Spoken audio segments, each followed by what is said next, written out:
Dit is Letland. Een land 2 keer zo groot als België, maar met slechts 2 miljoen inwoners. Zo zeggen ze hier hallo. Sveiki. Sveiki. Labdien. Labdien. En bij die hallo hoort een stevige handdruk en intens oogcontact. De Letse munteenheid is de lats. Het brood is steeds te koop in een mooie plastic verpakking en dit is een wortelcake. In het uiterste westen van Letland ligt het onvolprezen Koerland.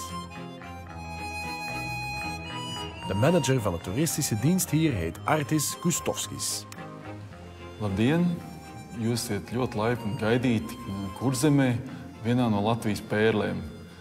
Mums ir liels lepnums šeit sagaidīt turistus no visas pasaules, bet mēs domājam, kāpēc tik maz Beļģijas turistu brauc šeit. Un mēs sapratām, mums ir ļoti daudz lietas, ko piedāvāt tieši turistiem no Beļģijas.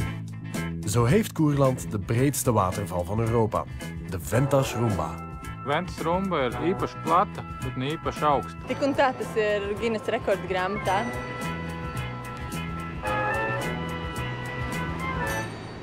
Un Kurzemē mums patīk jautrība, arī ar mazām grupām.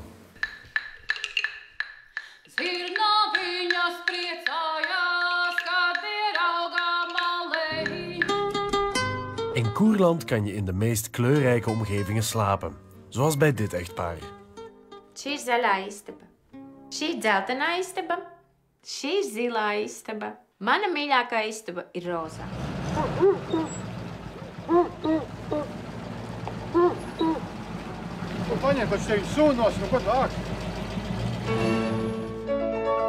En na een goede nachtrust en een stevig ontbijt mag je met de gastheer mee voor een leuke daguitstap. Šeit jūs varat izbaudīt padomju laikus, braucot manā mašīnā. Daži Kurzemē mēs lepojamies ar savu lielo jūras piekrasti un ļoti plašajiem mežiem. Un starp kokiem jūs atradīsiet lietas, ko jūs nekad nebūsiet gaidījuši. Tā bija slepenā bāze. Ļoti slepens objekt. Dat geheime object is deze indrukwekkende schotel. Ooit werd die gebruikt om de westerse vijand te bespioneren. Ar šo oriģinālo padomju laika kontroles paneli mēs varam regulēt antenas vertikālo un horizontālo kustību. En nog steeds bewijst deze verticaal en horizontaal te besturen schotel zijn nut. Ar šo 32 metru diametru, jeb 800 kvadrātmetru laukuma antenu, īstenībā var uztvert signālus un veidot arī attēlus no vis tālākiem mūsu visuma nostūriem. Ja kosmosā ir dzīvība, tad tas ir skaidrs, ka to notvers tieši Irbenes lokators. Kurzemes ziemeļos ir ļoti brīnumaina vieta, ko sauc par Kolksragu, kurā divas jūras satiekās kopā. Un šo vietu kurzemnieki dēvē par Eiropas centru.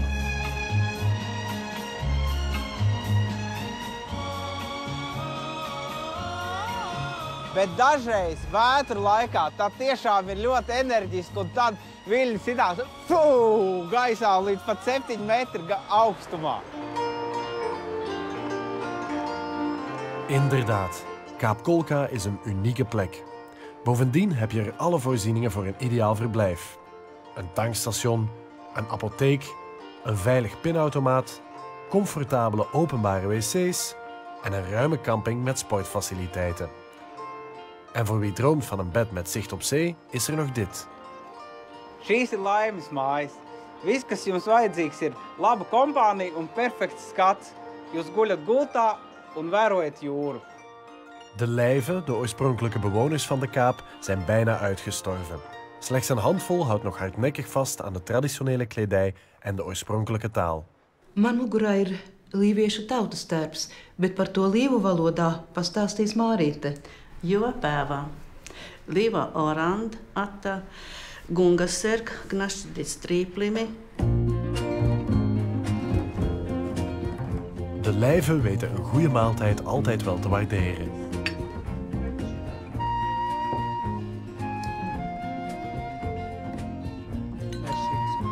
Ēdu, dzeru, lībiešu skāputru. Putra ir ļoti spēcīgs ēdiens. Tas ir visai dienai. Ja pēd šito putriņu, tad visu dienu ir paēdis. Un par lašmaizītēm, nekas vairs nav vajadzīgs. Par lašmaizītēm var pateikt, ka tas ir smalks ēdiens, jo to taisīja godos un ar kafiju, un tā tas ir ļoti tāds smalks un izmeklēts ēdiens. Un ir vēl viena lieta, kas mums visiem ļoti patīk – dziedāšana. Piedzintarā jūrā. Kas tur zemī bija? Reiz vientuļā krastā. Bija tikušies bija. Viņš Daugavas saimnieks. Nāc līdz, manā dzimtenē meitene teica. Mums vei, kurš čals, tom. Pēc tam, kad jūs noskatīsieties šo reportāžu, esmu pārliecināts, ka beļģi masveidā brauks uz šejieni. Beļģi, mēs jūs gaidām. Lai veicās! Uz redzēšanos!